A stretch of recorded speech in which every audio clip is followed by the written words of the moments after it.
Uh, Hello everyone. I welcome you all in this video of WebG solutions from the entire physics Wala team. My name is Anuj Jain and I'm physics faculty from PW Vidyapeeth. So today we are going to discuss the physics paper of WebG 2025. So we'll start. So important thing is we'll be discussing this, like this code is PC2025 and this is droplet code, right?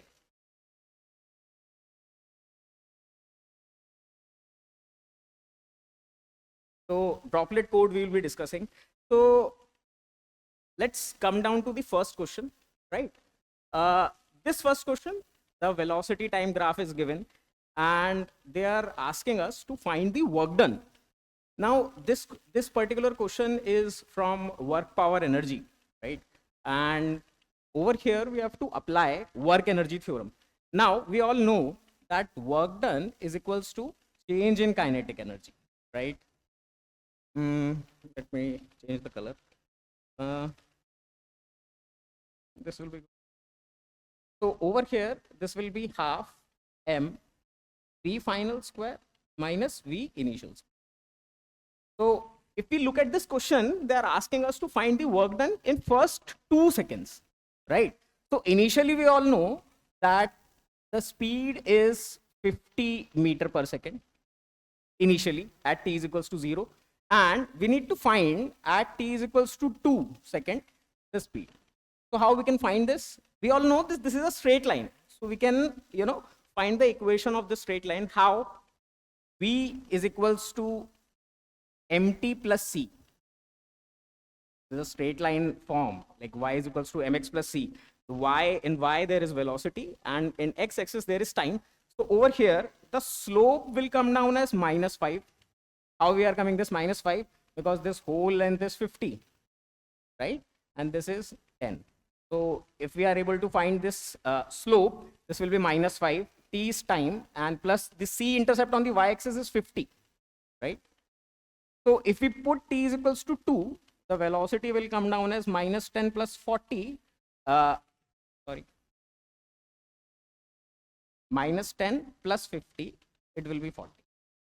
So the final velocity will be 40, right? 40 meter per second.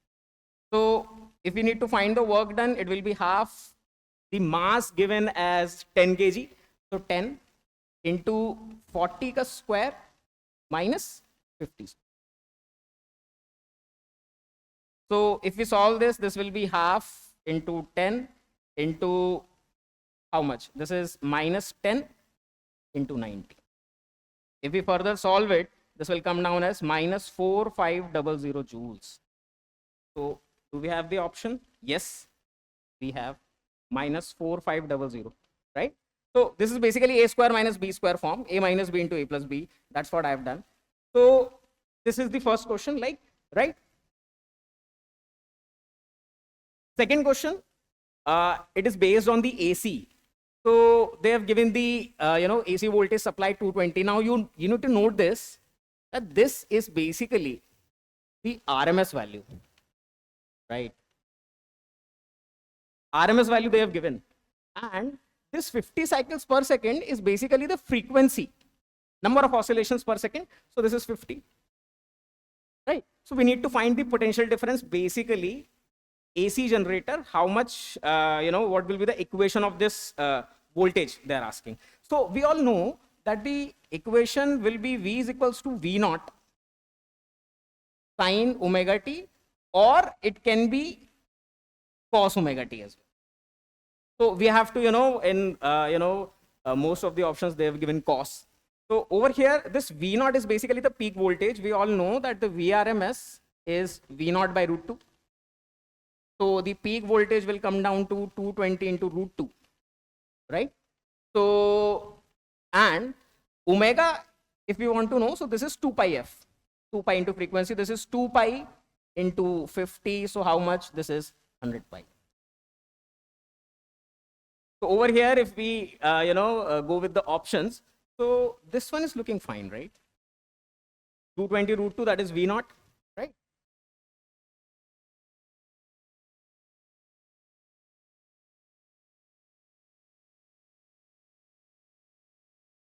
20 to cos 100 pi. Sign option of that particular matching is not given. So we'll opt this option and this will be the correct one, right? So let's just come down to the next question. Third question. So this is from the radioactivity part. So over here they have given certain reactions over here. They have given the atomic number and mass number of X4. This.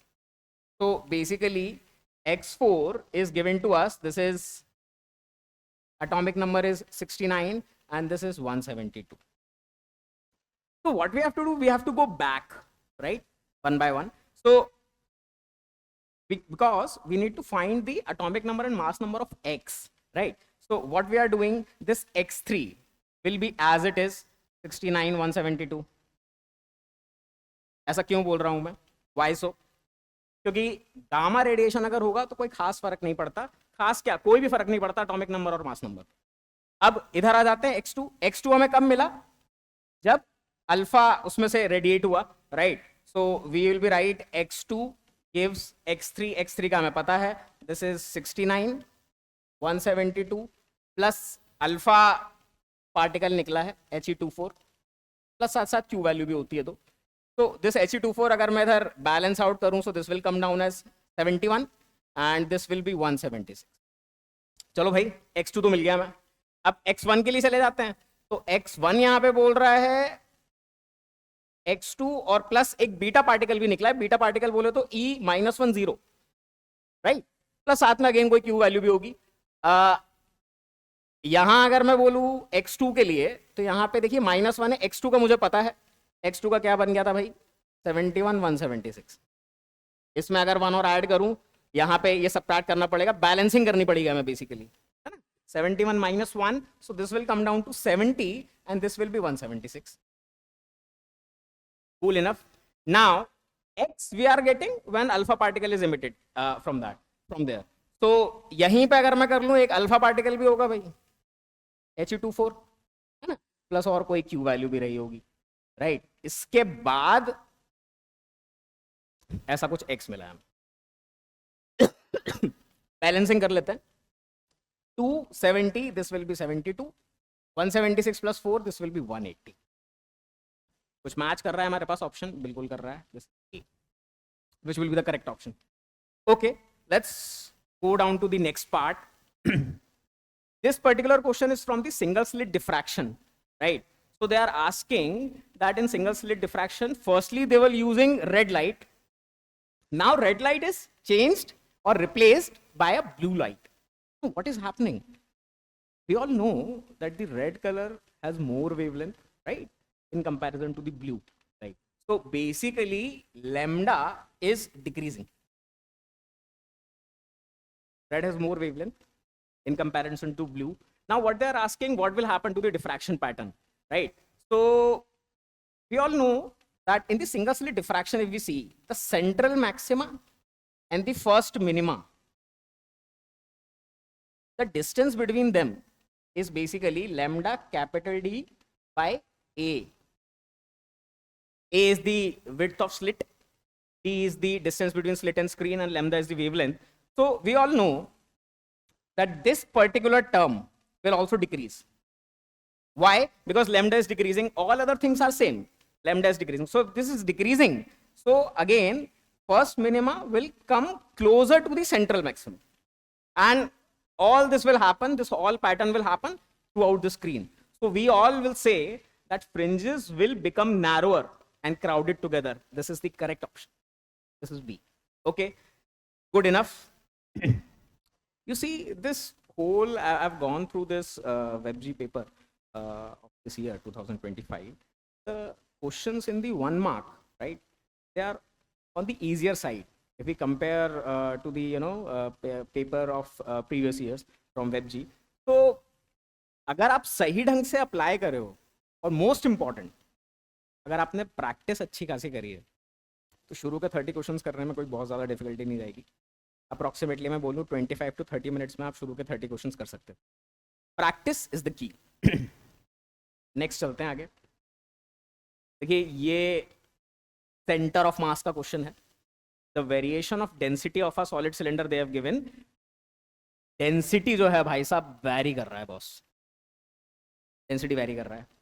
और centre of mass का position पूछा है। देखो भाई density जब भी vary करता है तो यूजुअली हम लोग ना इस फॉर्मूले के लिए जाते हैं, एक्स एम बराबर integration x d m divided by integration d M.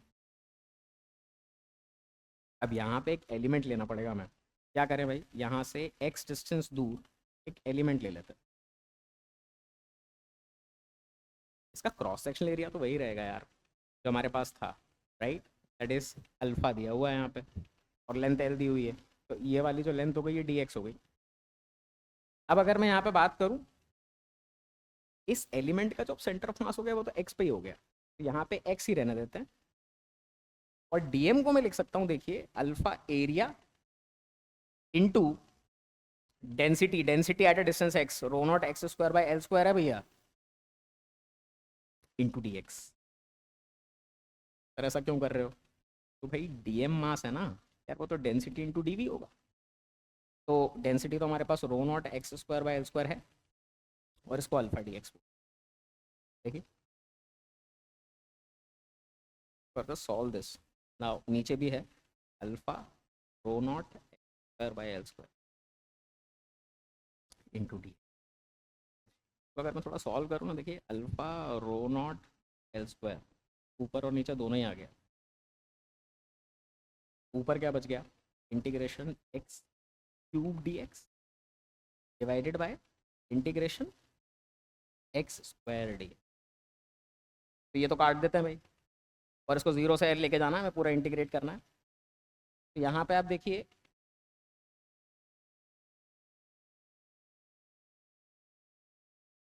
X पे power 4 divided by 4, right, divided by X cube by 3 आने लगे। अगेन दिस इज जीरो से एल, तो if we solve this will be L पे power 4 divided by 4 divided by L पे power 3 divided by 3। This will come down as 3l/4। 3l/4 option में है, बिल्कुल है करेक्ट ऑप्शन। तो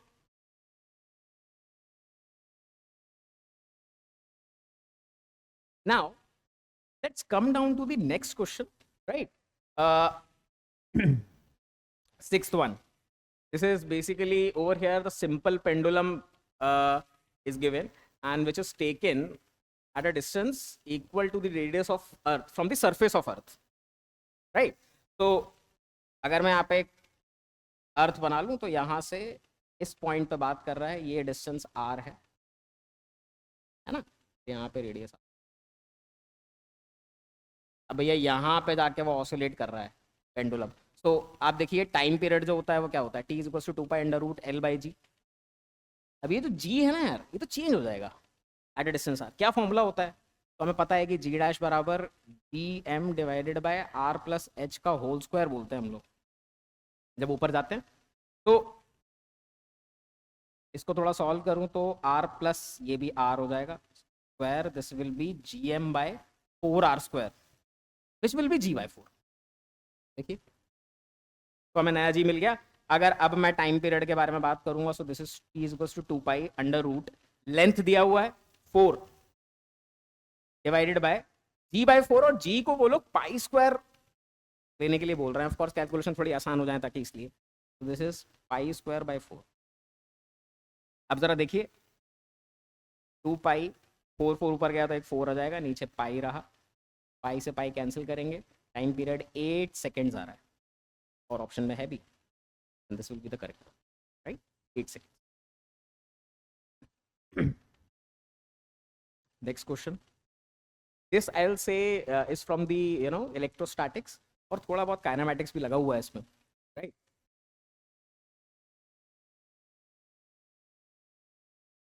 अच्छा जरा ये देखिए सॉल्व करते हैं।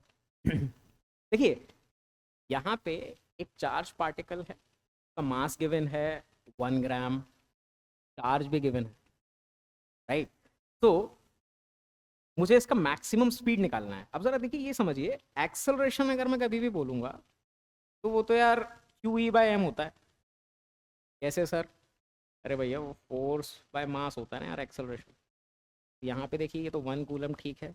इलेक्ट्रिक फील्ड का एक्सप्रेशन रख देता हूँ, E0 का वैल्यू 2 दिया हुआ है, तो 2 sin ωt divided by mass 1 ग्राम है, इसको यूनिट में कन्वर्ट कर लेंगे 10⁻³ तो this is 2 × 10⁻³ sin ωt। Velocity पूछा है तो भैया dv/dt कर सकते हैं यहाँ पे, 2 × 10⁻³। अब देखिए इंपॉर्टेंट चीज़ समझिए, एक मस्त चीज़ है इसमें यार। अगर मैं एक्सेलरेशन का टाइम के साथ कर्व बनाऊंगा तो वो साइन वाला बनेगा ऐसा। अब आप देखिए, जब तक एक्सेलरेशन पॉजिटिव है ना यार, तब तक उसकी स्पीड तो बढ़ेगी, राइट। तो यहाँ पे इधर अगर मैं बोलूँ तो ये T/2 होता है, जिसको मैं और क्या बोल सकता हूँ भैया, π/ω। यहाँ तक तो बढ़नी है। ये बाद एक्सेलरेशन नेगेटिव हो गया है, तो अब वेलोसिटी जो है ना, स्पीड जो है वो कम होने लगेगी। तो यहाँ पे बेटर है कि मैं 0 से T/2 इंटीग्रेट कराऊँ सर, क्योंकि T/2 को सबसे ज़्यादा वेलोसिटी मिलेगी। तो यहाँ पे dv तो ये हो गया 2 × 10⁻³ sin ωt इंटीग्रेशन, कहाँ से कहाँ, 0 से T/2 और π/। आइए देखते हैं क्या एक्सप्रेशन जा रहा है। v = 2 × 10⁻³ साइन का इंटीग्रेशन क्या होता है भाई, माइनस कॉस ωt और नीचे भी एक ओमेगा आ जाए, और इसको 0 से कहाँ इंटीग्रेट करा दें भाई, π/ω। अब आप देखिए 2 × 10⁻³ डिवाइडेड बाय ओमेगा क्या आ रहा, वो तो 10⁻³ दिया हुआ है देखिए एक्सप्रेशन में, राइट। और इसको जब मैं इंटीग्रेट कराऊंगा ना, तो आप देखिए 0 पहले रख देता हूँ, cos 0 डिग्री 1 होता है, माइनस 0 पहले क्यों रख रहा हूँ, माइनस को कंपनसेट कराने के लिए। यहाँ पे π/ω रखूंगा तो ये -1 और हो जाएगा, ये कैंसिल, तो this will come down as 4, right. 4 metre per second speed है। सब कुछ तो हमने स्टैंडर्ड में रखा था भाई, 4 मीटर पर सेकेंड, बढ़िया है आंसर, राइट। ठीक है आगे बढ़ते हैं। देखिए इस वाले क्वेश्चन में NLM का क्वेश्चन है बेसिकली, बोल रहा है कि the minimum force required to start pushing the body up. यार इंक्लाइन प्लेन में तुम ये F1 लगा रहे हो, F1 ही लगा रहे हैं क्या भैया? हाँ F1 ही लगा रहे हैं यार। तो ऊपर पुश करवा रहे हो ना, ऊपर कम से कम वैल्यू से ऊपर पुश करे, तो यहाँ पे तो mg sin थीटा आने वाला है, और आप देखिए अब जस्ट ऊपर जाने वाला है तो फ्रिक्शन भी नीचे की तरफ ही आएगा, और जस्ट बोला है पूरे अपने मैक्सिमम जोर पे होगा friction, new mg cos theta, तो पता ही होगा आप लोगों को म्यू टाइम्स n नॉर्मल। तो आप देखिए यहाँ पे अगर मैं बैलेंस आउट कर रहा हूँ, सिंस ये क्रिटिकल केस है, मिनिमम वैल्यू पूछ रहा है, तो F1 का जो वैल्यू हो गया वो कितना हो गया, mg sin theta plus mu mg cos theta.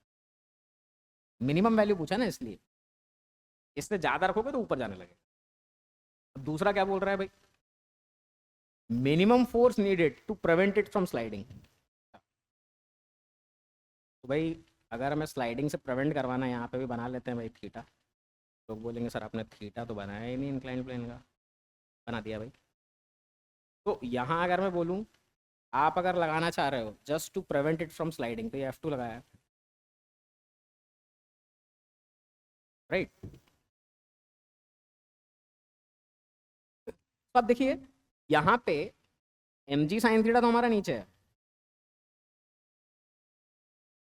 Sliding से अगर आपको प्रिवेंट करना है ना, तो यहाँ पे आप देखिए फ्रिक्शन जो होगा वो ऊपर की तरफ ही लगेगा, बॉडी पे रोक देना है स्लाइडिंग करने से, है ना। तो यहाँ पे अगर मैं बोलूँ अब F2 कितना होगा, तो मैं बोलूँगा mg sin theta, actually F2 plus friction बराबर mg cos थीटा होना चाहिए था, तो यहाँ पे इसी एक्सप्रेशन को अगर मैं लिखूंगा तो ये minus mu m g cos theta है। ये F1 F2 आ गया हमारे पास, सॉर्टेड है। ये F1 का एक्सप्रेशन निकल गया, ये F2 का एक्सप्रेशन निकल गया। अब यहाँ पे क्या पूछा है भैया, F1/F2 पूछा।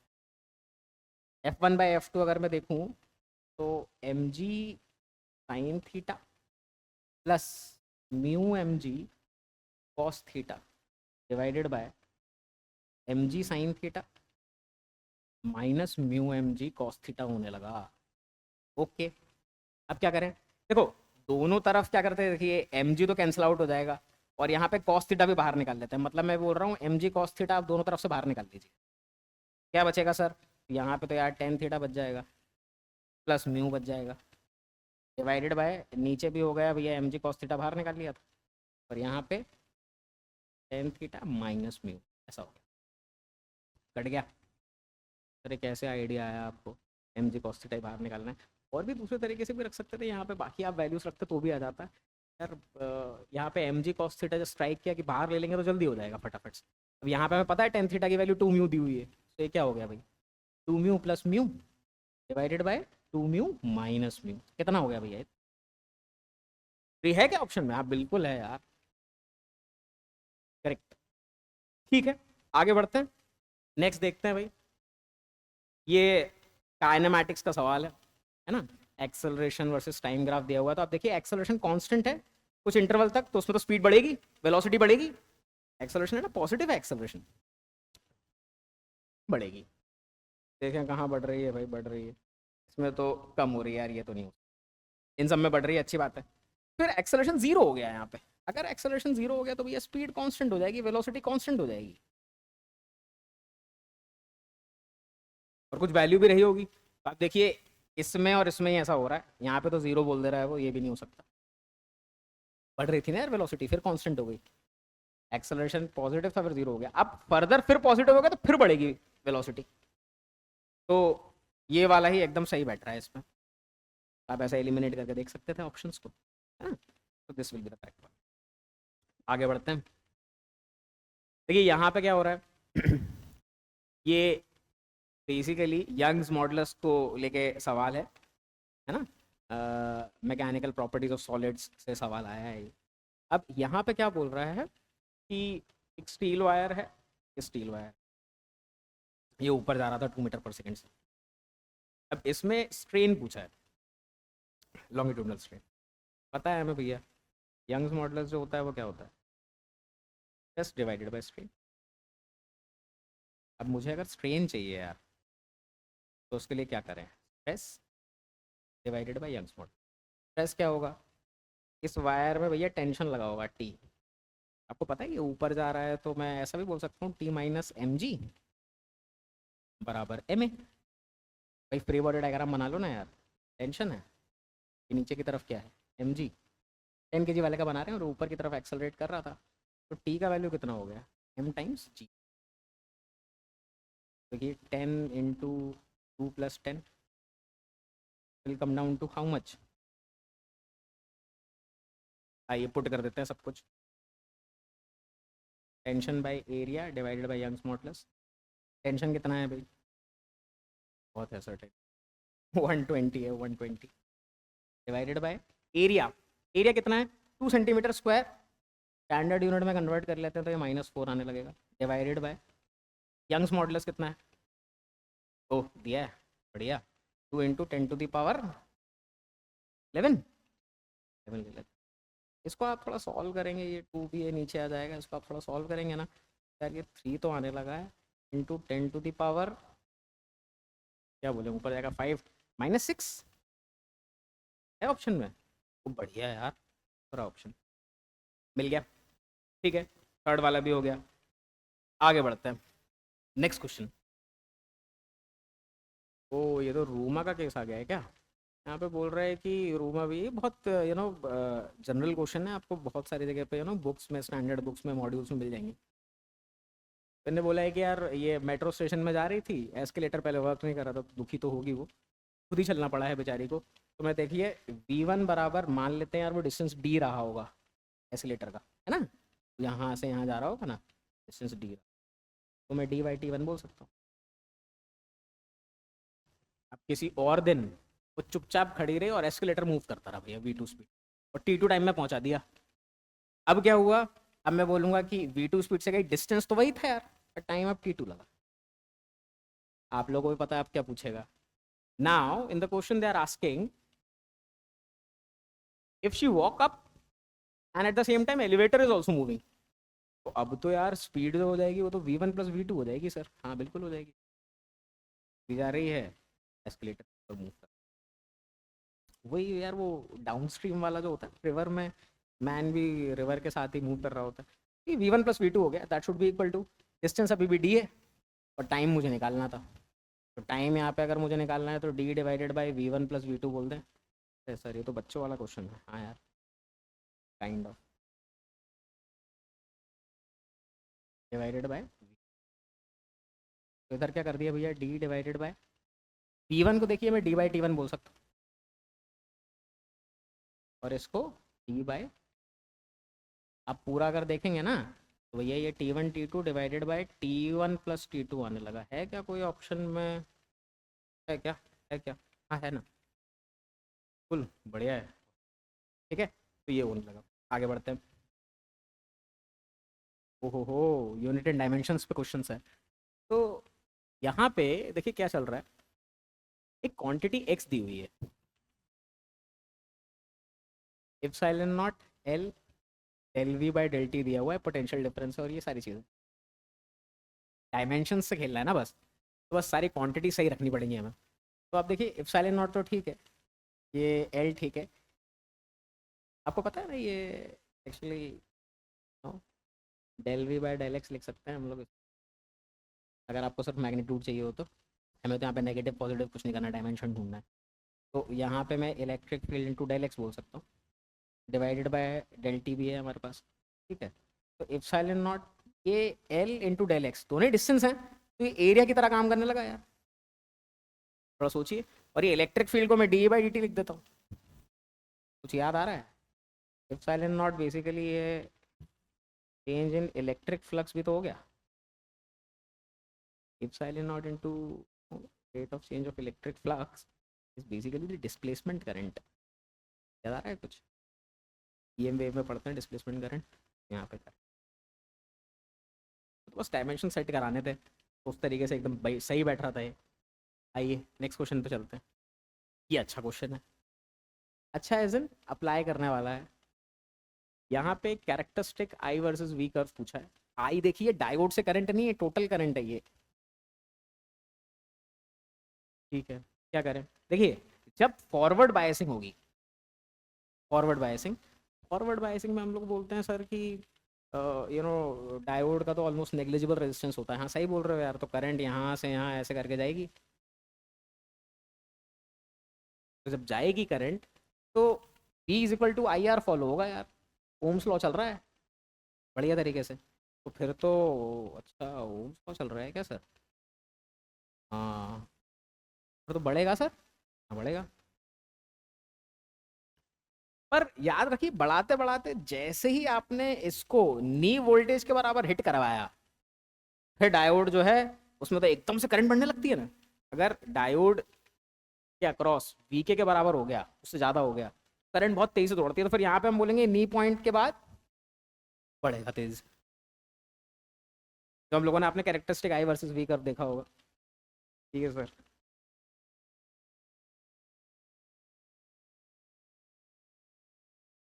सही है, तो आई वर्सेस वी कर्व चल रहा है, बढ़िया है। अब यहाँ पे अगर मैं देखूँ ना, रिवर्स बायसिंग में जब आप जाओगे, रिवर्स बायसिंग में, तो रिवर्स बायसिंग में तो यार देखो, आप अगर फॉलो करवाओगे यहाँ पे रिवर्स बायसिंग में, तो हम लोग बोलते हैं कि यार इसका जो रेजिस्टेंस है ना वो इनफाइनाइट हो गया है ना, काफ़ी ज़्यादा हो जाता है रिवर्स बायसिंग में। तो फिर सीधे जाएगी आर से ही, है ना, क्योंकि इसका रेजिस्टेंस जो हो गया वो तो इनफाइनाइट हो गया। तो यहाँ हम लोग बोल रहे थे किस तरीके से सारी चीज़ें जो है वो चलनी चाहिए, है ना। तो यहाँ पे ये straight line, Ohm's law follow करता हुआ। तो देखिए मैंने क्या समझाने की आपको कोशिश करी है कि शुरू में तो ओम्स लॉ चल रहा था फॉरवर्ड बायसिंग में, फिर जैसे ही वीके स्ट्राइक करेगा फिर एकदम से बढ़ेगा, तो यहाँ पे दिखाया भी है, देखिए स्ट्रेट है फिर बढ़ रहा है। और फिर रिवर्स बायसिंग में ऐसा वाला केस होने लगा। तो मेरे ख्याल से यही करेक्ट ऑप्शन बैठ रहा है, बाकी सब में तो नहीं बैठ रहा है यार, ये तो कभी हो नहीं सकता, यहाँ पे रिवर्स बायसिंग का केस नहीं लिया हुआ है। यहाँ पे फिर भी ठीक है, पर वो नी वाला पॉइंट आना चाहिए था। तो ठीक है, ये वाली चीज़ भी हमारी एकदम सही हो गई, इसके लिए आगे बढ़ जाते हैं। ओके, तो ये बेसिकली मॉडर्न फिजिक्स से सवाल है। यहाँ पे बोल रहे हैं कि मिनिमम वेवलेंथ लाइमन सीरीज की पी है। आपको ये पता है ना, 1/λ अगर हम करते हैं तो r टाइम्स 1/1 का स्क्वायर माइनस 1/n स्क्वायर होता है। ये r हाइमर्स कांस्टेंट होता है, लाइमन सीरीज के लिए बात कर रहे हैं बेसिकली। इसलिए अगर आपको मिनिमम वेवलेंथ चाहिए तो डेली जो होना चाहिए ना वो सबसे ज़्यादा होना चाहिए, है ना, मैक्सिमम होना चाहिए। मतलब n जो होना चाहिए जहाँ से गिर रही है वो इनफाइनाइट होना चाहिए, जहाँ से इलेक्ट्रॉन डी एक्साइट कर रहा है। तो यहाँ पे 1/p बोल देता हूँ, मिनिमम वेवलेंथ है r times 1 minus 1/n। So this is r only, this implies r का वैल्यू जो है ना 1/p आना है। अच्छा, अब आपको मैक्सिमम वेवलेंथ पूछ रहा है लाइमन सीरीज की, तो लैम्डा अगर मैक्सिमम के लिए जाना है तो जो एनर्जी डिफरेंस होना चाहिए वो मिनिमम होना चाहिए। मिनिमम कब? जब सिर्फ 2 से ही गिर जाए, जस्ट ऊपर वाले से। सो 1/λ डैश बराबर r टाइम्स 1 माइनस 1/2 का स्क्वायर। तो आप देखिए ये 3r/4 आने लगेगा, तो इसको 3/4p भी बोल सकता हूँ। r को मैंने बोला ना 1/p लिख दिया हमने, तो दिस इम्प्लाइज लैम्डा डैश कितना आने लगा भैया? 4p। क्या ऑप्शन में क्या? बिल्कुल। आगे बढ़ते हैं। इस वाले में देखिए ज़रा, एक इलेक्ट्रॉन है हाइड्रोजन एटम में जो जंप कर रहा है n=2 से ग्राउंड स्टेट में, मतलब n का वैल्यू 1, हाइड्रोजन एटम की बात चल रही है। तो the difference between the energies is radiated in the form of photon. वो तो होता ही है भाई, कितना एनर्जी होगा सर फोटोन का? यार ये तो आप लोगों को याद भी होगा, एक्चुअली जो ग्राउंड स्टेट होती है ना उसकी एनर्जी -13.6 होती है, n=1। और n=2 के लिए बात करोगे तो सीधा बना ले, n=2 के लिए बात करोगे ना तो -3.4, इनके बीच का डिफरेंस कितना हुआ? 10.2 eV। ठीक है, अब इस फोटोन को ना एक मटेरियल के ऊपर स्ट्राइक करवाया है जिसका वर्क फंक्शन ये दिया हुआ है 1.2। क्या करें सर? भैया वो ऐसा बोलते हैं ना, एनर्जी जो आपने डाली होती है, कहाँ पढ़ते हैं हम लोग सर? फोटो इलेक्ट्रिक इफेक्ट हो जाता है, तो प्लस वर्क फंक्शन जो था प्लस EV0 बोल सकते हैं, यही हमारा स्टॉपिंग पोटेंशियल होता है। काइनेटिक एनर्जी मैक्सिमम भी बोलते हैं तो इसे। तो यहाँ पे देखिए ये तो 10.2 EV था, that should be equal to phi कितना दिया हुआ है भैया हमें? 4.2 EV प्लस EV। अब देखिए V0 का वैल्यू कितना आने लगेगा यार? 6 वोल्ट, और दिया भी है 10.2 में से 4.2 माइनस करोगे ना तो 6 आने लगेगा। ठीक है, नेक्स्ट देखिए, ये सिंपल वेक्टर का क्वेश्चन है यार, सारे ऑप्शंस आप मैच करवा करवा के देख सकते हैं। जैसे b + e f के बराबर बोल रहा है, देखिए b कैसा है? b जो है ना ऐसा है b वेक्टर, e वेक्टर कैसा है? इधर जा रहा है ना। इन दोनों को अगर मैं जोड़ूं तो उसका नेट जो है वो इधर आना चाहिए, पर ये लोग बोल रहे हैं f के बराबर, f तो टेढ़ा जा रहा है, मतलब ये नहीं हो सकता। b और c अगर देख लें, b है, c जो है वो यहाँ है, तो इसका नेट ऐसा आना चाहिए। f ये भी नहीं आ रहा। d देख लेते हैं यार, ऑप्शन d में भी वही कुछ हो रहा होगा। d ऊपर, e इसका नेट तो इधर जाएगा, और उस जैसा ही f है हमारा, मतलब ये बिल्कुल तो this will be the D option.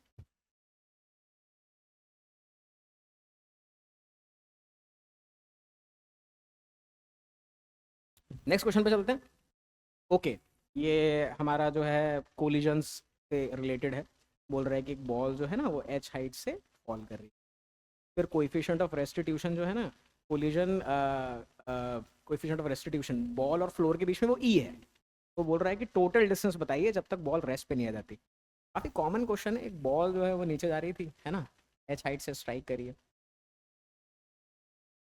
Right. आपको पता है जब बॉल स्ट्राइक करेगी तो यहाँ तक कोई स्पीड हो चुकी होगी, वो जो v स्पीड होगी ना, वो √2gh बोल सकते हैं। जब वो बॉल उठेगी ना वापस, तो वो e टाइम्स e स्पीड से उठेगी, that is e times √2g। तो अब जो मैक्सिमम हाइट तक जाएगी ना, वो ये वाली हाइट h डैश बोल देता हूँ, वो कितनी होगी, u²/2g होती है, तो ev का स्क्वायर डिवाइडेड बाई 2g। इसको आप थोड़ा सॉल्व करेंगे ना तो e² h के बराबर आने लगेगा। तो बॉल बेसिकली हाई, फिर ऊपर धीरे धीरे नीचे और कम होती जाएगी, है ना, e² से डिक्रीज करती जाती है, e वैसी लेस देन कम होता है तो कम होती जाती है।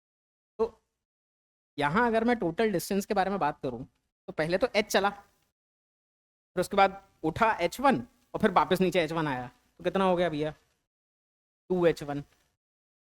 फिर ऊपर कोई और हाइट गया होगा, वो 2h2 हाइट गया होगा, फिर 2h3 एंड सो ऑन। इसको अगर मैं देखूँ तो h + 2h टाइम्स e² बोल सकता हूँ। h1 अभी अभी निकाला ना, e²। अगला वाला जो हाइट जाएगा 2 टाइम्स अगली जो हाइट थी वो तो h e² थी, और फिर से इसको e² से मल्टीप्लाई करना पड़ेगा। और फिर इधर अगर हम देखें तो h e² e⁴ हो गया, इंटू फिर e² करना पड़ेगा, और यहाँ पे 2 से तो ऑफकोर्स मल्टीप्लाई होगा, ऐसा कुछ हो जाए एंड सो ऑन चलता चला जाए।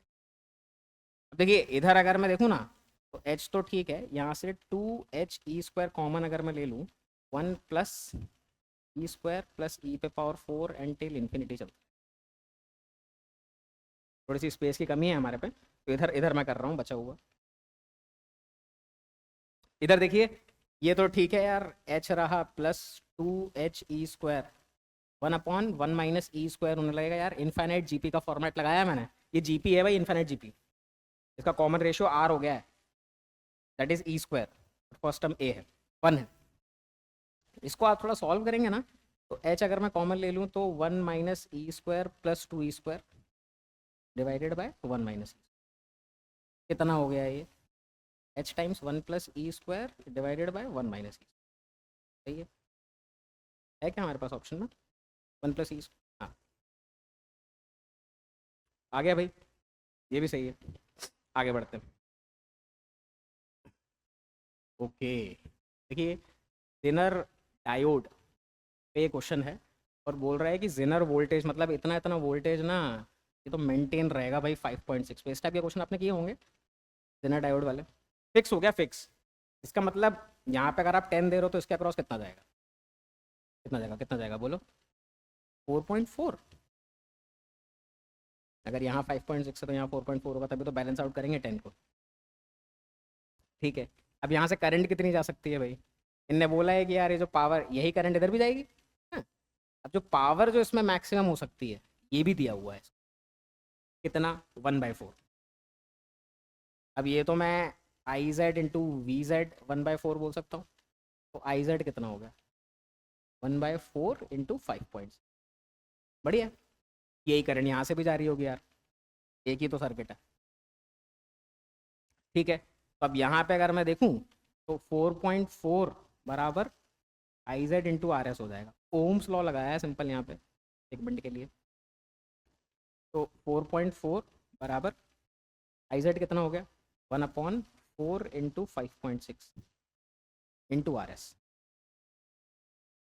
तो अब देखिए RS की जो वैल्यू आने लगी ना, इसको आप सॉल्व करेंगे तो ये 98.56 आएगी, जो उसको सेटिस्फाई करेक्ट ऑप्शन राइट। ऐसे कुछ करना था हमें 98.5। आगे बढ़ते हैं भाई।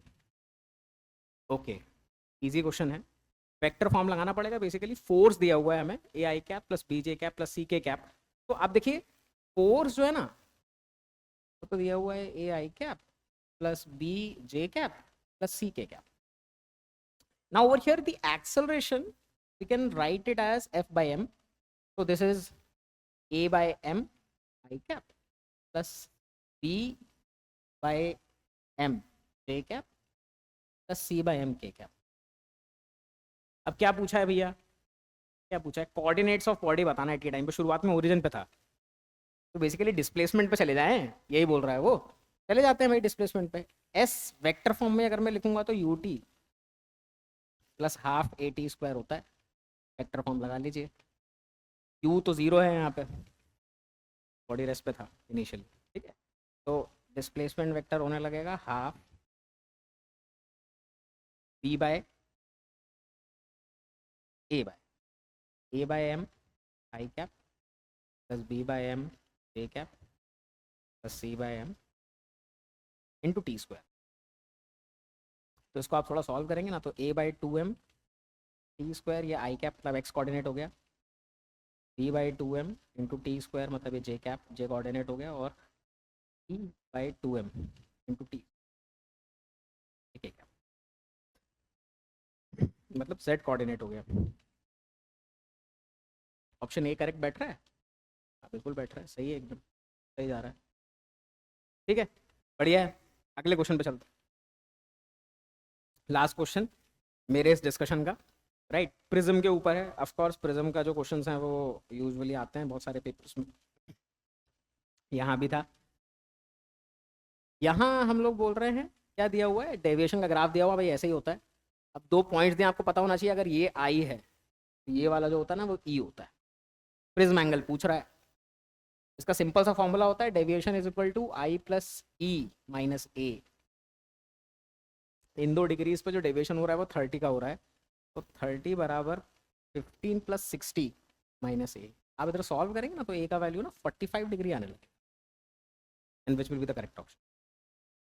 ओके, तो ये हमने कुछ 20 क्वेश्चंस जो हैं वो डिस्कस किए हैं, कूल इनफ। तो thank you on my behalf. ये हमने कुछ 20 क्वेश्चंस डिस्कस करे हैं। Again I will say droplet code हमने यूज़ किया है ना, PC 2025। Thank you.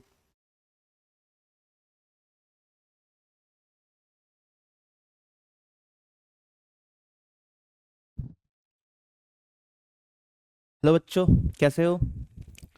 तो इसके पहले आप लोग पता है, इसके पहले अनुज सर ने आप लोगों के साथ वेस्ट बंगाल जॉइंट का जो पेपर था उस पेपर का कुछ क्वेश्चंस डिस्कस कर दिए। अब उसके बाद वाला जो पार्ट है, उस बाद वाले पार्ट के लिए डिस्कशन के लिए मैं आया हूँ। मेरा नाम है रतुल सर। तो मैं आप लोगों को दिखाऊंगा OFG का जो 21 to 40 नंबर क्वेश्चंस था, उस क्वेश्चंस को कैसे आप जल्दी से जल्दी बेसिक नॉलेज लगा के एकदम क्विक तरीके से कर सकते हो, ठीक है।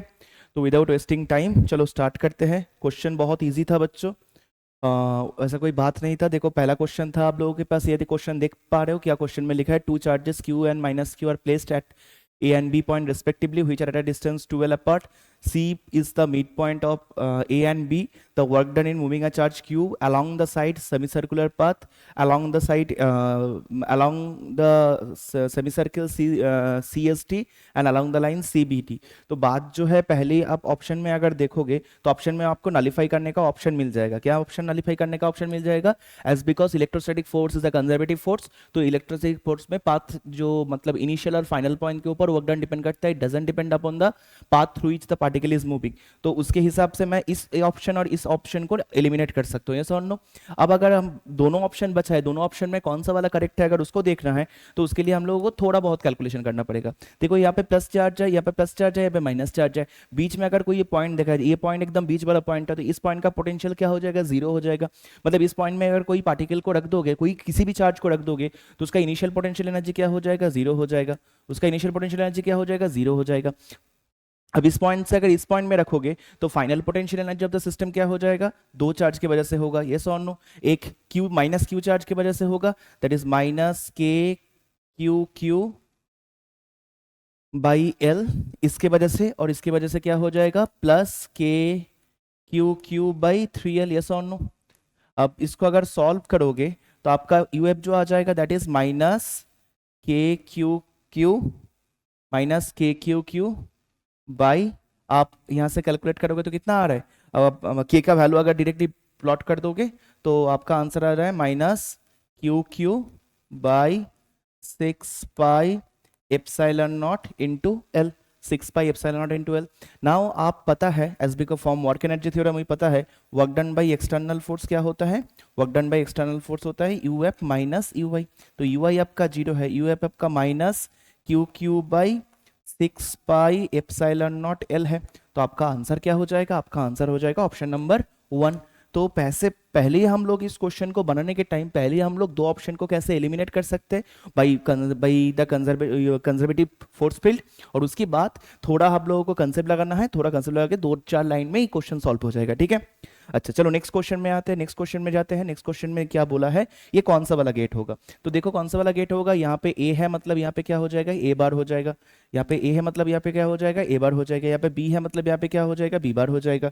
तो यहाँ पे जो और नॉट गेट है, तो नॉट गेट क्या करेगा, नॉट गेट आपका करेगा ए बार प्लस बी बार उसका होल बार, ए बार बी बार, अगर डिमॉर्गन्स थ्योरम में तोड़ दोगे तो क्या हो जाएगा, ए बार बार डॉट बी बार बार। अब ए बार बार क्या है ए, बी बार बार क्या है बी, तो ए इंटू बी किसका होता है, एंड गेट का होता है। तो option number 2 is and gate. इसके लिए कोई ट्रूथ टेबल का जरूरत नहीं है, आप डायरेक्ट डिमॉर्गन्स थ्योरम से ही इसको सॉल्व कर सकते हो, यस और नो। उसके बाद आते हैं ऑप्शन नंबर 3।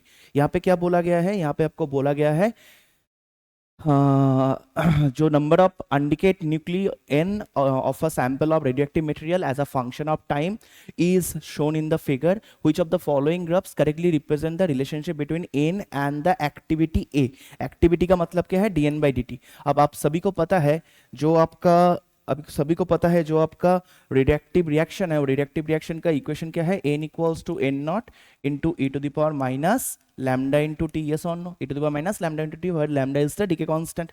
आप माइनस dn/dt करोगे, माइनस dn/dt करोगे तो क्या हो जाएगा, माइनस dn/dt करने से देखो n नॉट लैम्डा इंटू क्या आ जाएगा, n आ जाएगा, यहाँ पे लैम्डा इंटू क्या आ जाएगा, n आ जाएगा। अब लैम्डा इंटू n मतलब जो वैल्यू आया था आपके पास, जो वैल्यू आपके पास आया था उसको अगर आपने n से सब्स्टिट्यूट कर दिया, मतलब lambda into n naught into E to the power minus lambda t आता, तो n naught into E to the power lambda t क्या हो जाता है, n हो जाता। तो इसको वैल्यू को अगर सब्स्टिट्यूट कर दिया तो लैम्डा इंटू n मतलब रिलेशनशिप क्या देख रहा है आप, रिलेशनशिप आपका लिनियर देख रहा है। तो ऑप्शन कौन सा वाला हो जाएगा, option A is the correct answer for this question. तो इसको बनाने के लिए 2 लाइन ही आपको करना पड़ेगा। बहुत ईजी क्वेश्चन बना है इस साल। ये जो क्वेश्चन है ये थोड़ा सोचने वाली क्वेश्चन है। देखो इस क्वेश्चन में क्या बोला है, for an ideal gas the cyclic process ABCA as shown in the PT diagram which when presented in the PV plot it would be, कौन सा वाला रिलेशन होगा। तो ध्यान से अगर देखो बच्चों, अगर A to B बोले, A to B में क्या है, A to B में प्रेशर कांस्टेंट है, तो A to B pressure constant कहाँ कहाँ पे है, यहाँ पे प्रेशर कांस्टेंट है, यहाँ पे प्रेशर कांस्टेंट है, यहाँ पे भी कांस्टेंट है, यहाँ पे भी कांस्टेंट है। बट यहाँ पे क्या हो रहा है, ए टू बी में प्रेशर मतलब टेम्परेचर क्या हो रहा है, ए टू बी में आपका टेम्परेचर घट रहा है, प्रेशर कांस्टेंट है और टेम्परेचर घट रहा है, यस और नो। प्रेशर कांस्टेंट है, टेम्परेचर घट रहा है, तो ये वाला हो गया आपका। उसके बाद B2C में टेम्परेचर कांस्टेंट है, B2C में प्रेशर घट रहा है बट टेम्परेचर क्या है, कांस्टेंट है। प्रेशर घट रहा है अगर टेम्परेचर कांस्टेंट है, मतलब वॉल्यूम क्या हो रहा है, एक्सपांड हो रहा है। कांस्टेंट टेम्परेचर में वॉल्यूम एक्सपेंशन क्या होता है, आइसोथर्मल एक्सपेंशन। अब चारों ग्राफ में कौन सा वाला आइसोथर्मल एक्सपेंशन है, ये वाला आइसोथर्मल एक्सपेंशन है, तो हो गया आंसर इसका, ठीक है। सेकंड पार्ट में देख पा रहे हो। थर्ड पार्ट जो सी है, सी पार्ट में क्या है, P proportional to T। P proportional to T मतलब P बढ़ा रहे हो तो T बढ़ रहा है, P बढ़ा रहे हो तो T बढ़ रहा है, मतलब क्या है, वॉल्यूम कांस्टेंट है, मतलब आइसोकोरिक प्रोसेस। तो ये वाला हो गया आपका आंसर, ठीक है।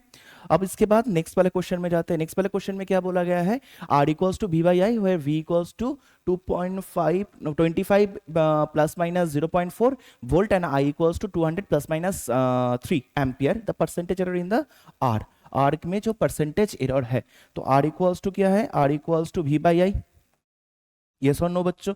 तो डेल्टा R बाई आर क्या हो जाएगा, delta R by R equals to क्या हो जाएगा, अगर इसको परसेंटेज में डायरेक्ट लिख दे तो क्या आ जाएगा, delta V/V plus delta I/I into 100 हो जाएगा, यस और नो, इंटू क्या हो जाएगा, 100 हो जाएगा। अब डेल्टा V कितना है, डेल्टा V है तुम्हारा 0.4, तो 0.4/25 है ना बच्चों। उसके बाद 3/200 इंटू कितना हो जाएगा, 100 हो जाएगा। अब ध्यान से देखो यहाँ पे 25 इंटू 100 करोगे तो 4 होगा, 4 इंटू 0.4 मतलब 1.6 आ जाएगा, 1.6 प्लस इसको देखो अगर करोगे तो 3/2 आ जाएगा, 3/2 मतलब 1.5, तो 1.5 और 1.6 मिला के कितना हो रहा है, 3.1% हो जाएगा। तो आंसर कितना है, 3.1% है आपका right answer for this question. उसके बाद वाला क्वेश्चन में अगर हम लोग जाते हैं, उसके बाद वाले क्वेश्चन हम लोग अगर देखें तो इस क्वेश्चन में क्या बोला है, particle of charge q and mass same moves in a circular path of radius R which of the with which angular speed omega the ratio of the magnetic and the of its magnetic moment that of the angular moment, ratio of magnetic moment and angular moment का ratio मांगा है। तो ये तो theoretical question हो गया ना बच्चों। Ratio of magnetic moment bye angular moment का क्या होता है, q/2m, सबको ही पता है q/2m होता है, यस और नो। इलेक्ट्रॉन्स के लिए इस रेशियो को क्या बोलते हैं, जाइरोमैग्नेटिक रेशियो बोलते हैं, यस और नो। तो q/2m तो किसके ऊपर डिपेंड करेगा, ये डिपेंड करेगा q और m के ऊपर। तो इस क्वेश्चन एकदम थियोरिटिकल क्वेश्चन है, इसमें कुछ कैलकुलेशन करने का जरूरत ही नहीं है, एकदम डायरेक्ट आपका कंसेप्ट जो है, आपका थियोरिटिकल कंसेप्ट जो है, थियोरिटिकल कंसेप्ट से आप डायरेक्टली इस चीज को सॉल्व कर सकते हो, है ना बच्चों। नेक्स्ट क्वेश्चन में आता है। नेक्स्ट क्वेश्चन में क्या बोला गया है, de Broglie's wavelength of a moving bus with speed v is lambda. Some passengers left the bus at stoppage. Now when the bus is moves with a twice of its initial speed, its kinetic energy is found to be twice of its initial value. तो velocity को बढ़ा है, kinetic energy भी दुगना हो गया, velocity को दुगना कर दिया, काइनेटिक एनर्जी भी दुगना हो गया, यस और नो। तो अगर इनिशियल de Broglie's wavelength बोले लैम्डा इनिशियल, तो क्या हो जाएगा, h/mb हो जाएगा, यस और नो। h/mb इसका इनिशियल। अच्छा, आपको क्या बोल दिया गया है, जो फाइनल वेलोसिटी है वो इनिशियल वेलोसिटी का दुगना है, जो फाइनल वेलोसिटी है वो इनिशियल वेलोसिटी के दुगना है, मतलब ट्वाइस ऑफ vi है। और फाइनल काइनेटिक एनर्जी जो है वो इनिशियल काइनेटिक एनर्जी का दुगना है, इनिशियल काइनेटिक एनर्जी का क्या है, दुगना है। अच्छा, इसको अगर थोड़ा देर तक हम लोग इसको सॉल्व करते रहे तो देखो क्या मिल जाएगा, दुगना है मतलब फाइनल काइनेटिक एनर्जी क्या हो जाएगा, हाफ m प्राइम। अब वेलोसिटी को क्या किया है, दो गुना किया है, तो 2v² half m prime into 2v² equals to क्या हो जाएगा, 2 into half into mv², 2 into half into mv²। अब यहाँ से सॉल्व करोगे तो m का वैल्यू क्या हो रहा है, m प्राइम का वैल्यू क्या हो रहा है, m/2 हो रहा है। देखो m/2 हो रहा है ना। तो आपका जो वेलोसिटी है, फाइनल वेलोसिटी इनिशियल वेलोसिटी का दुगना है, फाइनल मास इनिशियल मास का हाफ है।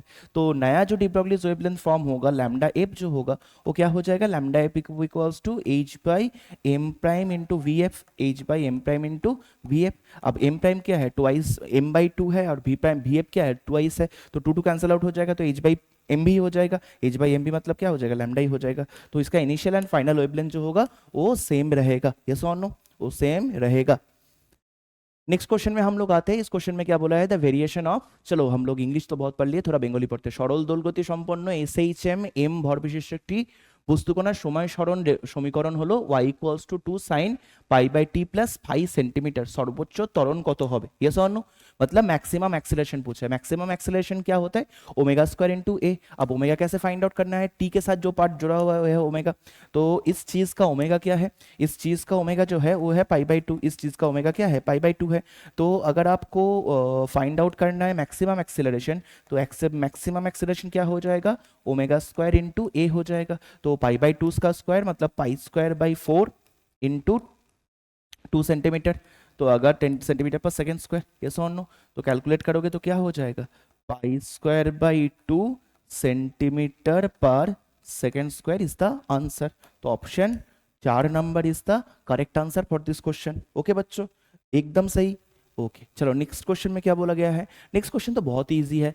প্রবাহমাত্রা I অফ এর স্থিতাবস্থায় চিত্রে প্রদর্শিত বর্তনীতে 1 মাইক্রোফ্যারাড और 2 माइक्रोफैराड धारक संरक्षित तड़ितादाনের मान कत হবে। अच्छा, दैट मीन्स जब ये स्टेडी स्टेट अचीव करेगा, स्टेडी स्टेट में इस कैपेसिटर और इस कैपेसिटर के अक्रॉस कितना चार्ज स्टोर होगा।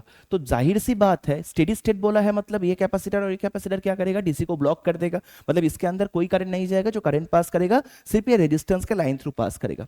अब देखो एक ध्यान से चीज, इसका वोल्टेज कितना है 6 वोल्ट, और यहाँ पे रेजिस्टेंस का रेशियो क्या है 1:2, तो 6 वोल्ट भी 1:2 रेशियो में ड्रॉप होगा, मतलब इसके अक्रॉस वोल्टेज ड्रॉप जो होगा वो 2 वोल्ट होगा, इसके अक्रॉस वोल्टेज ड्रॉप जो होगा वो 4 वोल्ट होगा। आपको करंट फाइंड आउट करने का जरूरत ही नहीं है, सीरीज में है, रेजिस्टेंस का रेशियो जो होता है उसी रेशियो में वोल्टेज का ड्रॉप होता है, तो 2:4 रेशियो में ड्रॉप हो जाएगा। अब 4 वोल्ट के पैरेलल में ये कैपेसिटर है, तो ऊपर वाले कैपेसिटर में कितना चार्ज रहेगा, Q इक्वल्स टू CV, तो Q इक्वल्स टू CV करोगे तो कितना हो जाएगा 4 माइक्रोकूलम हो जाएगा, और नीचे वाले में कितना होगा Q equals to CB, voltage कितना है 4, C कितना है आपका 2 माइक्रो माइक्रोफैराड, तो कितना हो जाएगा 8 माइक्रोकुलम हो जाएगा। तो 4 microcoulomb and 8 microcoulomb is the correct answer for this question, yes और नो। आई बात समझ में सबको? अच्छा, नेक्स्ट वाला क्वेश्चन जो है ये तो बहुत ही इजी क्वेश्चन है। इस क्वेश्चन की क्या क्वेश्चन है, फ्लूइड का जो बेसिक कंसेप्ट है, उस फ्लूइड का बेसिक कंसेप्ट मतलब जब आपका स्टेशनरी फ्लूइड होता है, स्टेशनरी फ्लूइड का कोई भी एक हॉरिजॉन्टल लेवल में क्या होता है, हर पॉइंट का प्रेशर सेम होता है। तो हर पॉइंट का अगर प्रेशर सेम होगा तो आप लोग यहाँ से बोल ही सकते हो, अगर मैं हॉरिजॉन्टल लेवल किसी एक पॉइंट को चूज करता हूँ तो इस लेवल को मैंने मान लो हॉरिजॉन्टल लेवल मान लिया, तो इस लेवल में ये वाला पॉइंट मतलब दो आपके पास जो पॉइंट है, ये वाला पॉइंट और ये वाला पॉइंट में प्रेशर क्या हो जाएगा, सेम हो जाएगा। अब दोनों पॉइंट में प्रेशर अगर सेम होता है तो ये इसके ऊपर कितना प्रेशर पड़ रहा है, देखो ρ1 इंटू एच इंटू जी प्लस इसका क्या है बच्चों, ρ3 है ना, तो ρ3 into H by 2 into G that is equals to इसका pressure that is ρ2 into H into G. अब यहां से अगर आप कैलकुलेट करोगे तो क्या हो जाएगा, ρ3 equals to ρ1 minus ρ2, ρ3 equals to ρ1 minus ρ2 into क्या हो जाएगा, 2 हो जाएगा, है ना बच्चों। ρ3 equals to ρ1 minus ρ2 into ρ3 equals to ρ1 minus ρ2, sorry ρ2 minus ρ1, I am extremely sorry for that, it will be your ρ3 equals to ρ2 minus ρ1 into 2 हो जाएगा। तो कौन सा वाला आंसर सही आंसर आया आपका, option C is the right answer, है ना बच्चों। नेक्स्ट उसके बाद एक फ्लोटेशन से फिर एक क्वेश्चन पूछा है। तो इस साल देखो आपका हाइड्रोस्टैटिक्स से दो क्वेश्चन पूछ लिया गया, एक आपका नॉर्मल पास्कल्स लॉ से पूछ लिया गया और दूसरा आपका बॉयंसी से पूछ लिया गया। बॉयंसी से क्वेश्चन में जो चीज पूछा है उसके पूछा है क्या, जे a piece of granite float at the interface of a mercury and water contained in a beaker as in the figure, if the densities of granite, water and mercury ρ1 and ρ2 respectively, the ratio of the volume of the granite in water and the volume of the granite in mercury। तो मान लो granite का V1 volume किस में है, water में है, V2 volume किस में है, वाटर में है। तो आप क्या बोलोगे, according to the laws of flotation, as because it is floating, as because it is in the floating state, तो इसके ऊपर बाइंड फोर्स और वेट सेम हो जाएगा। तो इसका जो बाइंड फोर्स लगेगा वो क्या हो जाएगा, रो इंटू टोटल वॉल्यूम क्या है V1 plus V2 into g, yes और नो। ये क्या हो गया, ग्रेनाइट का हो गया, rho into V1 plus V2 into g. Water का कितना बोला है, ρ1 बोला है, तो ρ1 इंटू V1 इंटू जी plus ρ2 into V2 into g हो जाएगा। अब यहाँ से आप कैलकुलेट कर सकते हो, मतलब अगर आपको V1 by V2 find out करना है तो V1 बाई V2 का वैल्यू आप इजीली फाइंड आउट कर पाओगे। तो V1 बाई V2 क्या हो जाएगा, इस ρ1 को उस साइड ले जाओ तो रो माइनस ρ1 हो जाएगा और यहाँ पे ρ2 माइनस रो हो जाएगा। तो आप बोलोगे ρ2 minus rho by rho minus ρ1 इस रेशियो में आ जाएगा। तो ρ2 माइनस रो माइनस बाई ρ1 हो जाएगा आपका आंसर। तो आंसर इज ऑप्शन सी। बहुत ही इजी क्वेश्चन कर दिया इस साल, है ना बच्चों। नेक्स्ट एक क्वेश्चन में क्या बोला है, नेक्स्ट क्वेश्चन में बोला है 10 to the power 20 photons, 10 to the power 20 photons of wavelength 600 nanometer is emitted per second from a lamp. The weightage of the weightage of the lamp is, तो weightage of the lamp आपको find out करना है। तो अगर आपको power find out करना है तो पावर क्या हो जाएगा, पर यूनिट टाइम में कितना एनर्जी निकल रहा है, एक फोटोन का एनर्जी क्या हो जाएगा, एच बाई लैम्डा। तो एन फोटोन पर सेकंड में कितना फोटोन निकल रहा है, एन फोटोन निकल रहा है, तो एन फोटोन का एनर्जी क्या हो जाएगा, n into H by lambda, मतलब पर सेकंड में इतना अमाउंट ऑफ पावर वो ट्रांसफर कर रहे हैं। अब इसका वैल्यू बैठा तो यूल गेट द आंसर। इसका वैल्यू क्या है, आप यहाँ पे एच को 12,000 सॉरी 1240 नहीं बेटा ना, क्योंकि यहाँ उस इलेक्ट्रॉन वोल्ट में आ जाता है, उसको वापस आपको कन्वर्ट करना पड़ेगा, है ना। तो नॉर्मल जो डेटा गिवन है उस डेटा के हिसाब से कर लेना। 10 to the power 20 बोला है, सी का वैल्यू कितना बोला है, सॉरी एच का वैल्यू कितना बोला है, 6.6 into 10 to the power minus 34, सी का value 3 into 10 to the power 8 by आपका 660 नैनोमीटर, नैनोमीटर मतलब 10 to the power माइनस 9। अब इसको आप ठंडा दिमाग में सॉल्व करोगे तो कितना आंसर आ जाएगा, 13।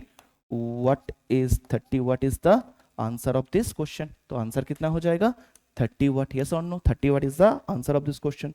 अच्छा चलो ये अब इस क्वेश्चन को देखते हैं। इस क्वेश्चन में क्या बोला है, the apparent coefficient of expansion of a liquid when heated in copper vessel, when heated is copper vessel is C and when heated in the silver vessel is S. तो copper vessel में जब heat कर रहे हो तो apparent expansion coefficient क्या है, C.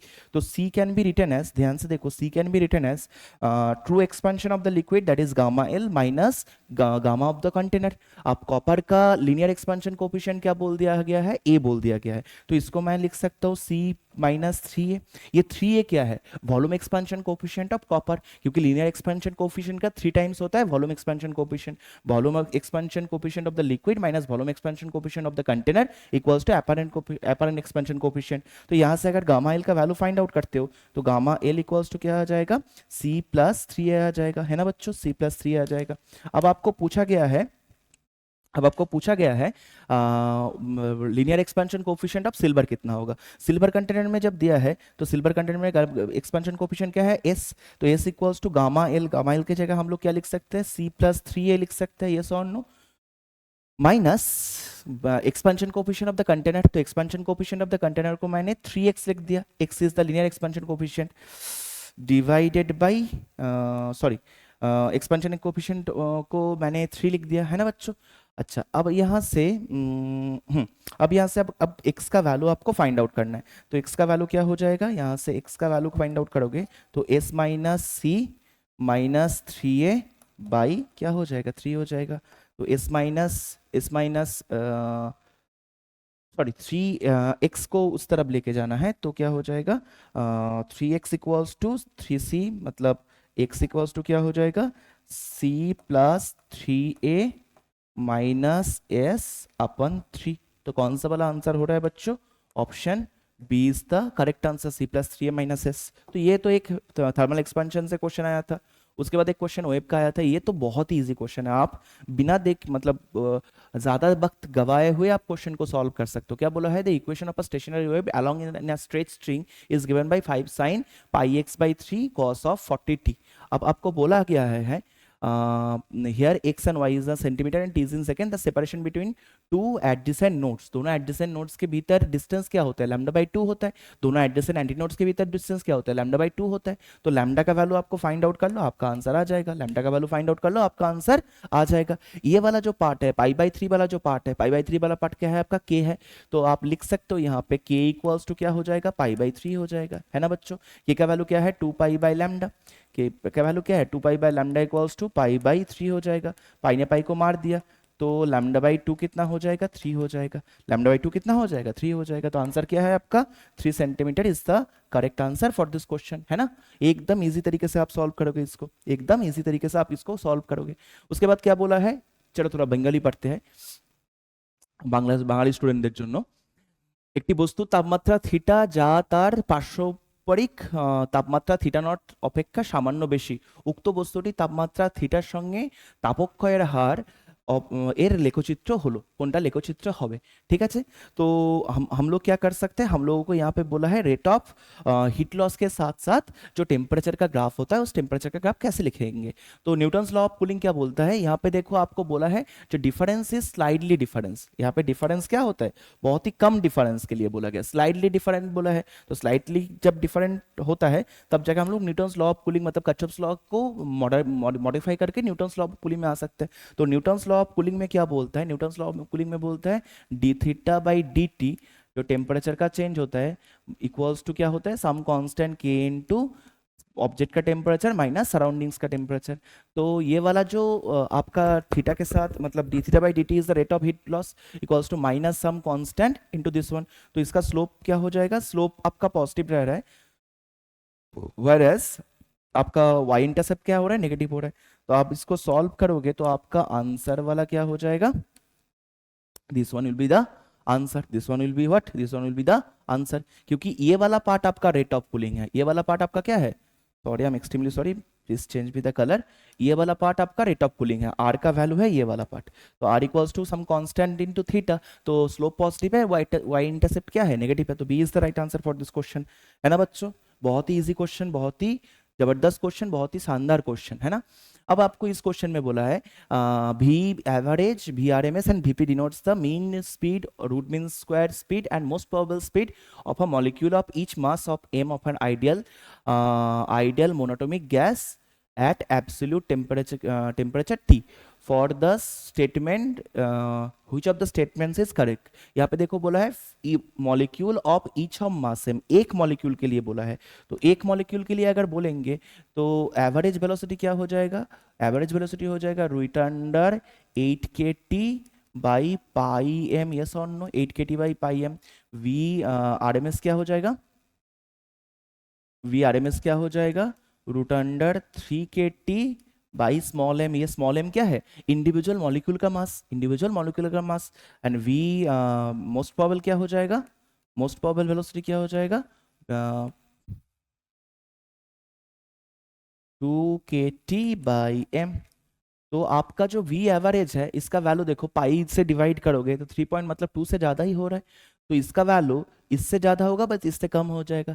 तो आप क्या बोलोगे, v एवरेज का जो वैल्यू है वो तो मोस्ट प्रोबेबल स्पीड से तो ज़्यादा है, बट क्या है, सॉरी उल्टा लिख दिया मैंने, v एवरेज जो है वो मोस्ट प्रोबेबल स्पीड जो है उससे तो ज़्यादा ही आ रहा है, बट आरएमएस से क्या आ रहा है, कम आ रहा है, आरएमएस से क्या आ रहा है, कम आ रहा है। तो कौन सा आरएमएस से कम, मोस्ट प्रोबेबल स्पीड से ज्यादा, एक ऑप्शन आपका ये वाला आ गया। अब देखो ये 36 का क्वेश्चन है, मतलब हम लोगों के मोर देन वन ऑप्शन यहाँ पे करेक्ट हो सकता है, मोर देन वन ऑप्शन यहाँ पे करेक्ट हो सकता है, यस और नो। तो हम लोग और भी चेक करेंगे। यहाँ पे देखो एवरेज काइनेटिक एनर्जी बोला है, no molecules have the speed greater than root two RMS, नहीं हो जाएगा। No molecules have the speed less than v p by root two, यहाँ पे तो ये भी सही नहीं है। ये आप अगर ये वाला ऑप्शन को देखो, मतलब एवरेज काइनेटिक एनर्जी को देखो, तो average kinetic energy for a molecule कितना होता है, half into m into v r m s square, yes और no, v r m s square, half into m into v r m s square. अब इसको अगर तुम लिखोगे तो हाफ इंटू एम को दिया है तो वी आर एम एस को एक काम करते हैं, चलो हम इसको लिख देते हैं 3RT बाई एम लिख देते हैं, है ना। अब 3RT बाई एम जो है 3 को साइड में ले लेते हैं और 2 से मल्टीप्लाई कर देते हैं, तो 3/4 हो जाएगा, यहाँ पे m हो जाएगा और क्या हो जाएगा 2RT by M, 2RT by M क्या है, वीपी स्क्वायर है। तो आपका ये वाला ऑप्शन भी क्या हो रहा है, करेक्ट हो रहा है। तो आपका ये सी वाला ऑप्शन करेक्ट तो हो ही रहा है, साथ ही साथ डी वाला ऑप्शन भी आपका यहाँ पे करेक्ट हो रहा है। तो ये more than one option correct है, तो इसके लिए आंसर क्या हो जाएगा, ये वाला हो जाएगा। अब देखो ये पे आया है, यहाँ पे आपको क्या इस क्वेश्चन में क्या बोला गया है, যদি নিউক্লিয় বন্ধন শক্তি ইবিএন এন্ড নিউক্লিয়াসের ব্যাসার্ধের আর দ্বারা সূচিত করা হয় তাহলে এ और বি দুটি নিউক্লিয়াসের যাদের ভর সংখ্যা ক্রমে যথাক্রমে 64 एंड 125 निम्नलिखित কোন সম্পর্কগুলির মধ্যে সঠিক হবে। मतलब आपको बोल दिया गया आपके पास दो न्यूक्लियस है, आपके पास दो न्यूक्लियस है, जिन लोगों का मास नंबर बोल दिया गया उन लोगों का रेडियस का रिलेशन फाइंड आउट करना है, उन लोगों का बाइंडिंग एनर्जी पर न्यूक्लियस फाइंड आउट करना है। तो जाहिर सी बात है रेडियस के साथ मास नंबर का रिलेशन क्या है, r equals to r naught into a to the power 1/3, a to the power 1/3। तो जिसका a ज्यादा उसका r ज्यादा, किसका a ज्यादा, b का a ज्यादा, तो r b greater than r a हो जाएगा, r b greater than r a हो जाएगा, क्योंकि बी का क्या है, बी का मास नंबर ए से ज्यादा है, तो बी का आपका रेडियस ए से ज्यादा हो जाएगा, r b greater than r a हो जाएगा। एक ऑप्शन तो आपको मिल गया, तो ये तो कॉन्ट्राडिक्ट कर रहा है, तो ये वाला तो नहीं होगा। अब दूसरा आता है, अगर बाइंडिंग एनर्जी पर न्यूक्लियस का ग्राफ देखे तो पहले क्या होता है, ग्राफ स्टेडिली ऊपर जाता है ना बच्चों, ग्राफ स्टेडिली ऊपर जाता है, मतलब बाइंडिंग एनर्जी पर न्यूक्लियस की ग्राफ को हम लोग अगर ध्यान से देखें तो ग्राफ का नेचर क्या होता है, ग्राफ पहले थोड़ा ऊपर जाता है, उसके बाद फिक्स्ड होता है, उसके बाद धीरे धीरे धीरे डिके होता है। और ये जो मैक्सिमम वैल्यू है, ये मैक्सिमम वैल्यू किसके अक्रॉस आता है, आयरन के अक्रॉस आता है। आयरन के पास जो बाइंडिंग एनर्जी पर न्यूक्लियस होता है वो मैक्सिमम होता है ना।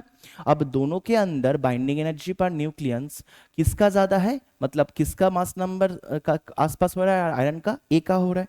तो आप क्या बोलोगे, ई बी, मतलब ए का जो बाइंडिंग एनर्जी पर न्यूक्लियस है वो बी से क्या हो जाएगा, ज्यादा हो जाएगा, ए का बाइंडिंग एनर्जी बी से ज्यादा होगा, क्योंकि ए का जो मास नंबर है वो आयरन के पास है, तो मतलब उसके जो मॉलिक्यूल्स है उसका बाइंडिंग एनर्जी बी के मॉलिक्यूल्स के बाइंडिंग एनर्जी से ज्यादा हो जाएगा, है ना बच्चों। ये तो बहुत ईजी वाला क्वेश्चन था, हम लोगों ने बहुत ही एक ईजी वाला क्वेश्चन को सॉल्व कर लिया। अब आते हैं थोड़ा अच्छा वाला क्वेश्चन।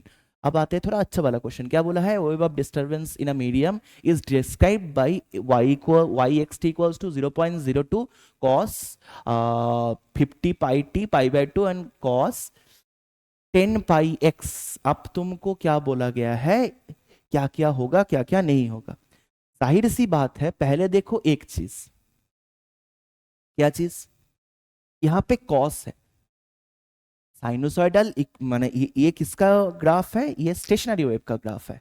स्टेशनरी वेव का ग्राफ क्या होता है? y equals to a, sine हो सकता है, कॉस हो सकता है, यहाँ पे sine of omega t cos of k x बोला है। इसका फर्क क्या है? यहाँ पे अगर कॉस है और यहाँ पे अगर साइन है, दोनों के अंदर फर्क क्या है? फर्क जानते हो ना बच्चों, साइन ऑफ ओमेगा टी या फिर cos of omega T, whatever you can say, into sine of k x. इस इन दोनों के अंदर फर्क क्या है? ये बोलता है at x equals to 0 there is a antinode, क्योंकि x का वैल्यू 0 बिठाओगे तो cos का वैल्यू तो 0 नहीं होगा, और x का वैल्यू 0 बिठाने से कोई भी टाइम होगा साइन के x का वैल्यू हमेशा 0 होगा। मतलब ये जो हमारे पास एक्सप्रेशन है, ये एक्सप्रेशन बोल रहा है आपके पास जो स्टेशनरी वेव है उसका x इक्वल्स टू 0 में क्या है? उसका x इक्वल्स टू 0 में आपका एक एंटी नोड है। यस और नो? चलो बढ़िया है। अब हम लोग k का वैल्यू को चेक करते हैं। k का वैल्यू क्या बोला है? 10 पाई बोला है। k का वैल्यू अगर 10 पाई होगा, सॉरी, k का वैल्यू अगर 10 पाई होगा तो 2 pi by lambda equals to 10 pi, है ना बच्चों? तो कैंसिल आउट होके 5, तो लैम्डा का वैल्यू कितना आ गया? 1/5 आ गया। लैम्डा का वैल्यू कितना आ गया? 1/5। तो लैम्डा बाई 2 का वैल्यू क्या आ जाएगा? 1/10 आ जाएगा, है ना, इंटू 1/2, दैट इज 0.1 आ जाएगा। तो आपका जो एंटीनोड्स का पोजीशन है, वो एंटीनोड्स का पोजीशन कहाँ कहाँ पर है? एंटीनोड्स आपका है x इक्वल्स टू 0 में एंटीनोड है, उसके बाद वाला एंटीनोड x इक्वल्स टू 0.1 में है, उसके बाद वाला x इक्वल्स टू 0.2 में है, उसके बाद वाला x इक्वल्स टू 0.3 में है, और इन दोनों के बीच में होगा एक नोड। मतलब x इक्वल्स टू 0 में क्या हो जाए? x इक्वल्स टू 0.5 में क्या होगा? नोड होगा। x इक्वल्स टू 1.5 में क्या होगा? नोड होगा। x इक्वल्स टू 2.5 में क्या होगा? नोड होगा, है ना बच्चों? मतलब के आप बोल सकते हो x इक्वल्स टू 0.3 में एक एंटीनोड है। क्या ऑप्शन में है? x इक्वल्स टू एक antinode occurs at x equals to 0.3। Very good. अच्छा, दूसरा क्या बोला है? 0.15 में एक एंटीनोड होगा। 0.15 में एक एंटीनोड होगा। हमने देखा है 1 और 2 के बीच में तो एक नोड है, तो 0.15 में क्या हो जाएगा? एक नोड हो जाएगा। अब आते हैं वेवलेंथ। वेवलेंथ कितना होगा बेटा? लैम्डा का वैल्यू क्या बोला था? 1/5 था ना। लैम्डा का वैल्यू क्या था? 1/5 मतलब 0.2। तो वेवलेंथ क्या है? ये वाला सही है। अब आते हैं वेव का speed, speed of the wave check करने। तो स्पीड ऑफ द वेव कैसे चेक करेंगे? ओमेगा बाई के, मतलब 50 pi by 10 pi. Speed of the wave क्या होता है? वेव का स्पीड क्या होता है? Omega by k. मतलब ओमेगा का वैल्यू कितना बोला है? 50 पाई बाई के का वैल्यू कितना बोला है? 10 पाई। कैलकुलेट करोगे तो 5 आएगा, बट ऑप्शन में क्या दिया है? 4 दिया है, तो ये वाला वैलिड नहीं है। तो कौन कौन सा होगा? ए बी डी हो जाएगा राइट आंसर। आपका राइट आंसर क्या हो जाएगा? A B D. अच्छा, अब आते हैं इसके क्वेश्चन में। अब आते हैं नेक्स्ट क्वेश्चन में। ये एक डायमेंशनल एनालिसिस से एक क्वेश्चन पूछा है, और इस तरीके के क्वेश्चन आप लोगों को क्लास में करवाया जाता है ना बच्चों? यहाँ पे क्या बोला गया है? यहाँ पे बोला गया है इस क्वेश्चन को अगर आप सॉल्व करने जाओगे ना, इस क्वेश्चन को सॉल्व करने के लिए आपको बहुत ज्यादा टाइम लग जाएगा। तो इस क्वेश्चन को कैसे शॉर्ट टर्म में आप सॉल्व कर सकते हो? देखो मेरे बात ध्यान से। जी टू द पावर एक्स, अच्छा, एल का जो प्रोपोर्शनलिटी है, मतलब लेंथ जो प्रोपोर्शनल है, वो G to the power x. G क्या है? ग्रेविटेशनल कांस्टेंट, मतलब M to the power -1 F R square by क्या होता है? M square. ग्रेविटेशनल कांस्टेंट क्या होता है? F R square by M square. मतलब M to the power -1 L cube T to the power -2, है ना बच्चों, टू द पावर एक्स। दूसरा वाला क्या बोला है? C to the power y. C मतलब L T to the power -1 to the power y. तीसरा वाला एच। एच का डायमेंशन कैसे फाइंड आउट करेंगे? एच न्यू इक्वल्स टू क्या होता है? ई होता है। तो एच न्यू क्या हो जाएगा? 1/t इक्वल्स टू आपका क्या हो जाएगा? उस तरफ ई हो जाएगा। तो एच का जो डायमेंशन आ जाएगा वो हो जाएगा M L square T to the power -1 to the power क्या आ जाएगा आपका z हो जाएगा। तो अगर सिर्फ आप सिर्फ l का डायमेंशन देखें तो राइट साइड में क्या हो रहा है 3x plus y plus 2y equals to 1, है ना, ये एक्सप्रेशन आ रहा है। अब इसको तीनों को सॉल्व करने बैठोगे तो बहुत टाइम लग जाएगा, वो सीखने के लिए सही है, बट दिमाग चलाओगे एक्सप्रेशन में, अब दिमाग कैसे चलाओगे, अगर आपको सही करना है तो आप इसको कैसे सॉल्व करोगे। देखो अगर आपका y का वैल्यू यहाँ पे 3/2 है और z का वैल्यू हाफ है तो क्या हो जाएगा, ये -3/2 है एक्चुअली, -3/2 है और z का वैल्यू हाफ है तो क्या हो जाएगा, इस क्वेश्चन को आप सॉल्व कर पाओगे, यस और नो। मतलब इसको सॉल्व करो तो x का वैल्यू क्या आ जाएगा, हाफ आ जाएगा, x का वैल्यू क्या आएगा, हाफ आएगा, और y का वैल्यू क्या आएगा, y का वैल्यू क्या आएगा -3/2 एंड z का वैल्यू आ जाएगा हाफ। मतलब इस दौरान इस क्वेश्चन में आप तीनों का सम क्या कर सकते हो, 1 कर सकते हो, क्योंकि हाफ हो जाएगा यहाँ पे -3/2 मतलब क्या हो जाएगा 0 और 2 इंटू हाफ मतलब 1 हो जाएगा, है ना। तो इसको इस तरीके से आप सॉल्व कर सकते हो। और बचा जो हमारे पास लास्ट क्वेश्चन, ये लास्ट क्वेश्चन बनाने के लिए मुझे और एक पेज चाहिए। पहले क्वेश्चन को पढ़ लेते हैं। क्या बोला है, हमारे पास दो स्फीयर है S1 and S2, m1 m2 मास में है। Initially S1 is at rest and S2 is moving with a velocity v along x axis. After collision S2 has a velocity v/2. S2 पहले था किस वेलोसिटी में आ रहा था, v में आ रहा था, हाँ v में आ रहा था। अब S2 is moving with a velocity v. After collision S2 moving vertically with a velocity v/2 in the direction perpendicular to the original direction. The sphere S1 के लिए पूछा है। मतलब यहाँ पे collision जो हो रहा है, ये collision क्या है, 1D या 2D, collision क्या है 1D या 2D। बेटा collision होता है, क्योंकि collision theory is always valid along the line of impact, है ना। तो आपके पास बोल दिया गया दो स्फीयर था, एक M1, अरे ये एक M1 एक M2, M2 sphere v velocity से आ रहा था, ये S2 है, ये आपका S1 है। अब क्या बोला गया है, आफ्टर द कलीशन जो आपका S2 था वो परपेंडिकुलर जा रहा है, जो आपका S2 था वो किस तरफ जा रहा है, परपेंडिकुलर जा रहा है ना। कोई था वेलोसिटी, इसका मास था M2 और वेलोसिटी v/2 लेके जा रहा है। तो बात है बच्चों, आपका जो S1 था उसका वेलोसिटी क्या है। अब कोई छोटे बच्चे को भी यहाँ पे ले आओ तो वो बोलेगा इसका वेलोसिटी कुछ इस डायरेक्शन में होगा, है ना। क्यों इस डायरेक्शन में होगा, as an angle with an angle theta, क्यों इस डायरेक्शन में होगा, क्योंकि इसका मोमेंटम का एक कंपोनेंट इस तरफ होना चाहिए जो इसका मोमेंटम को नलिफाई करेगा, और इसका मोमेंटम का एक कंपोनेंट इस तरफ होना चाहिए जो इनिशियल मोमेंटम को सेटिस्फाई करेगा। तो मान लो ये जो वेलोसिटी में जा रहा है वो वेलोसिटी है v प्राइम, ठीक है। तो हम लोग यहाँ पे फ्रॉम कंजर्वेशन ऑफ मोमेंटम बोल सकते हैं m1 v1 या फिर m1 v prime cos theta equals to m2 v and m1 v prime sin theta equals to m2 v/2। तो यहां से अगर tan थीटा का वैल्यू फाइंड आउट करते हो वो कितना हो जाएगा, हाफ हो जाएगा। तो थीटा का वैल्यू क्या हो जाएगा, tan इनवर्स ऑफ हाफ हो जाएगा। एक ऑप्शन मैंने देखा था शायद tan इनवर्स हाफ, है ना, हाँ ये tan inverse half, tan inverse 1/3 तो नहीं हो रहा, tan इनवर्स हाफ हो रहा है।